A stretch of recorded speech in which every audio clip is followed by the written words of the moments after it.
अमन है, शांति है और यहां मीटिंग भी हो सकती है, यह अपने आप में एक अजूबा है। मेरे ख्याल में गुज़िश्ता 35-36 साल से 88-89 के बाद ये शायद पहली मीटिंग है। कांग्रेस तो यहां, मैं कांग्रेसी 1 साल तक था, कभी मीटिंग नहीं कर पाई, शहर भी नहीं कर पाई और यहां का इस मोहल्ले में तो सवाल ही नहीं। मुझे मालूम कि दूसरी सियासी पार्टियों ने की या ना की, लेकिन कांग्रेस में रहकर मैं ये कह सकता, चाहे वो चीफ मिनिस्टर में या सेंट्रल मिनिस्टर था, यहां हिम्मत नहीं थी मीटिंग करने की, क्योंकि बदकिस्मती से ये इलाका मुसलसल यहां हालात ठीक नहीं रहे। उनका जिक्र मैं नहीं करना चाहता। मेरे लिए सबसे बड़ी खुशी है कि शहर में और बटवालों में अमन अमान है, कोई भी गलत वारदात नहीं होती, मारपीट नहीं होती है। नहीं तो ये ऐसा इलाका था जहां सुबह शाम हमारे बुजुर्गों की, हमारे बच्चों की, हमारी बहनों की, माओं की, बेटियों की तलाशी होती थी, कभी पुलिस के जरिए, कभी आर्मी के जरिए, क्योंकि जब भी कोई भाग के आ जाता था तो इसी इलाके में वो पनाह लेता था, जिसकी वजह से हमारे भाइयों और बहनों की और मां बेटियों की जिंदगी तबाह हुई, बर्बाद हुई कई साल। लेकिन आज पूरे शहर में, पूरे कश्मीर में, पूरी जम्मू कश्मीर में आमतौर पर और खास तौर पर श्रीनगर शहर और बटमालू में हालात इस तरह के खुशगवार हुए कि यहां आना जाना तो बहुत ही आसान है, लेकिन पब्लिक मीटिंग भी इतने साल का, 34-35 साल के बाद पब्लिक की मीटिंग करना भी मुमकिन हो पाया। मैं समझता हूं कि आज के लिए सबसे बड़ी खुशी का और कोई मकाम नहीं हो सकता। और अल्लाह ताला से मैं यही दुआ करूंगा और आप भी सब करिए। इसके बाद हम मस्तान शरीफ जाएंगे, यहां उसमें भी यही दुआ करेंगे कि आने वाले वक्त में इसी तरह के हालात यहां रहे और अल्लाह ताला से ये भी दुआ करें कि पूरे दुनिया में अमन हो और जो बर्बरियत गाजा में डाली गई है, अल्लाह ताला उन पर भी रहमत करे, उन बच्चों पर, उन बुजुर्गों पर, उन बेटियों पर उनकी मुसीबतें आसान करे, उनकी तकलीफें दूर करे और हमलावारों को, जबर करने वालों को, जुल्म करने वालों को अल्लाह से दुआ है कि वो अपनी ताकत कहीं ताकतवर मुल्क के खिलाफ इस्तेमाल न करें, न कि मजलूमों के खिलाफ, गरीबों के खिलाफ। ये तो हमारी दुआ ही कर सकते हम। और जिन लोगों से तवक्कात थी, मुल्कों से हुकूमतें थी, वो भी मुंह ज़बानी करते हैं, लेकिन बहुत सारे मुल्क में, ममालिक जो गैर मुस्लिम ममालिक हैं, मैं उनको मुबारकबाद देता हूं कि वहां की सरकारें चाहे जालिम के साथ हों, लेकिन अवाम गाजा के लोगों के साथ है। ये बड़ी खुशनुदी की बात है। बहरहाल जहां तक सियासत का सवाल है, बहुत सियासी तब्दीलियां आई, इन 34-35 वर्षों में, इन 34-35 वर्षों में जो सियासी तब्दीलियां हुई और जिनका असर अच्छा हमारी वादी पर और जुमा सुबह जम्मू पर नहीं हुआ। हजारों नौजवान बच्चे इस दुनिया में नहीं रहे, कुछ अपनी गलतियों की वजह से,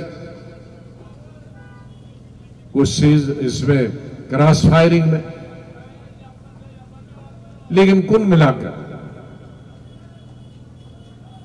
कई हमारे हजार वालिदैन इस रियासत के अपने बच्चों से महरूम रहे। हजारों हमारी बहू बेटियां वो बेवा हो गई। हजारों हमारे वालिदैन कसम परस्ती की जिंदगी बसर कर रहे हैं।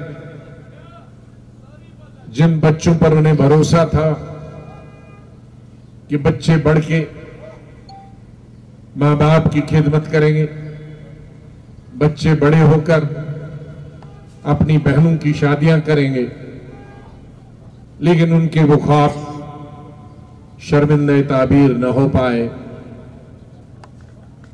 बल्कि उनकी जिंदगी जन्नत के बजाय इसी दुनिया में जहन्नम बन गई। रोजगार से भी महरूम,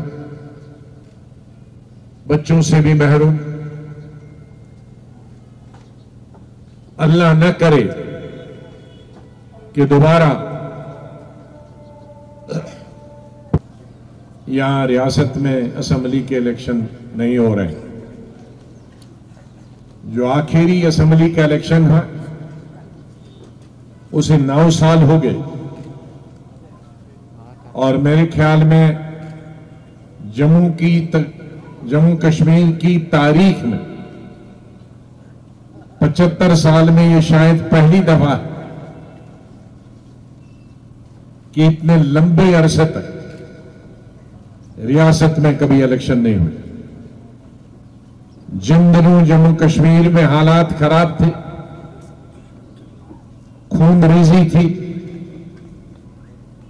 लीडर साहिबान सब वादी को छोड़कर भाग गए थे। हमारी बदकिस्मती से हमारे कश्मीरी पंडित साहिबान को भी मिलिटेंसी की वजह से छोड़ना पड़े वादी। लाखों और मुसलमान वादी के हिंदुस्तान के दूसरे हिस्सों में चले गए।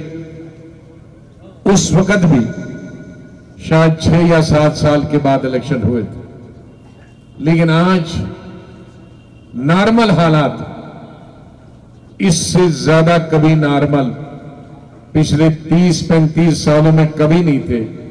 उनमें 9 साल से इलेक्शन नहीं हो रहे। ये बड़ी फिक्र की बात है। इलेक्शन न होने का क्या नुकसान? मैं ये नहीं कहता कि आज की इंतजामिया काम नहीं कर रही है। इंतजामिया काम कर रही है, लेकिन ये उनका काम नहीं है। मैं नहीं कहता गवर्नर साहब काम नहीं करते, मैं ये नहीं कह सकता कि ऑफिसर काम नहीं करते, लेकिन हम उनसे वो काम कहने के लिए कर रहे हैं जो उनके लिए, जिसके लिए वो बने ही नहीं है। हमें वो काम जो है वो मिनिस्टरों का काम, वो एमएलएज का काम, चुने हुए नुमाइंदों का काम, सेक्रेटरीट में बैठकर मैं भी अगर बड़ा मुलाजिम होता तो मैं भी ऐसा ही करता। किसी भी सियासी पार्टी का जो चीफ मिनिस्टर या मिनिस्टर है, वो भी अगर सेक्रेटरी, चीफ सेक्रेटरी होता तो कुर्सी पे बैठकर वहीं से चलाता। तकरीबन आज तक 1 साल में जब से पार्टी बनाई मैंने जो एड्रेस की हैं 500-600 मीटिंगें और हमारे साथियों मिलाकर 1000-2000 मीटिंग की। हमने हर जगह यही मांग की है कि इलेक्शन यहाँ ज़रूरी है। आवाम की खिदमत करना सिर्फ लेजिस्लेचर ही कर सकते हैं। ऑफिसर अच्छी सरकार चला सकते हैं, अच्छे एडमिनिस्ट्रेटर हैं, काबिल हैं, लेकिन वो अगर एमएलएज का काबिल है तो सेक्रेटरीट सफ़र करेगा।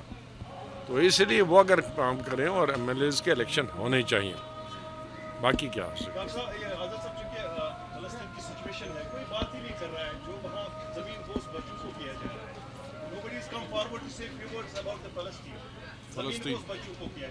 अब सब ने अपने अपने स्टेटमेंट दिए, लेकिन पूरे मुल्क में भी स्टेटमेंट ही से चलते हैं।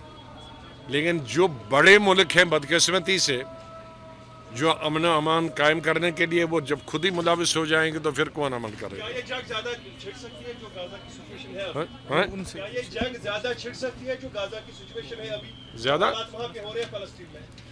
नहीं, अब गाजा में जो हालात है और जिस तरह से बच्चे मारे जा रहे हैं, या जिस तरह से उनका खाना नहीं है, पीना नहीं है, दूध नहीं है, कहीं बाहर जाना नहीं दिया था। ये एक ओपन जेल है, दुनिया का सबसे बड़ा जेल। इसमें जो बड़े ममालिक थे वो जब खुद ही हिस्सादार बन गए तो कौन अमन करेगा। इसमें हम बैठ के तो सिर्फ दुआ ही कर सकते हैं। इंटरनेशनल कम्युनिटी की तरफ से कोई स्टेटमेंट नहीं है। मैंने कहा बड़ा, आप जो वो समझते हैं कौन बड़े मुल्क हैं।